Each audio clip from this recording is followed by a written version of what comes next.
গণ অধিকার পরিষদের সাধারণ সম্পাদক পদ থেকে পদত্যাগ করে বিএনপিতে যোগ দিয়েছেন মোহাম্মদ রাশেদ খান। শনিবার রাজধানীর গুলশানে বিএনপির চেয়ারপারসনের কার্যালয়ে আয়োজিত এক অনুষ্ঠানে বিএনপির মহাসচিব মির্জা ফখরুল ইসলাম আলমগীরের হাতে ফুল দিয়ে আনুষ্ঠানিকভাবে তিনি বিএনপিতে যোগদান করেন।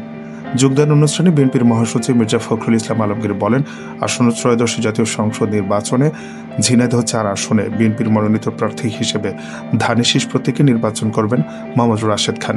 তিনি দলের নেতাকর্মীদের রাশেদ খানের পক্ষে ঐক্যবদ্ধভাবে কাজ করার আহ্বান জানান। এদিকে গণ অধিকার পরিষদে জানিয়েছে, দলটির সাধারণ সম্পাদক মোহাম্মদ রাশেদ খানকে নির্বাচনে অংশ নিতে বিএনপিতে যোগদানের অনুমোদন দেওয়া হয়েছে। দলীয় সিদ্ধান্ত নির্বাচনী কৌশলের অংশ হিসেবেই তিনি বিএনপির প্রার্থী হিসেবে ঝিনাইদহ ৪ আসনে ধানের শীষ প্রতীকে প্রতিদ্বন্দ্বিতা করবেন। শুক্রবার রাতে গণমাধ্যমে এ বিষয়ে কথা বলেন গণ অধিকার পরিষদের সভাপতি নুরুল হক নূর। তিনি বলেন, ফেসিবাদের পতনের লক্ষ্যে বিগত সরকারের বিরুদ্ধে আমরা একসঙ্গে কাজ করেছে।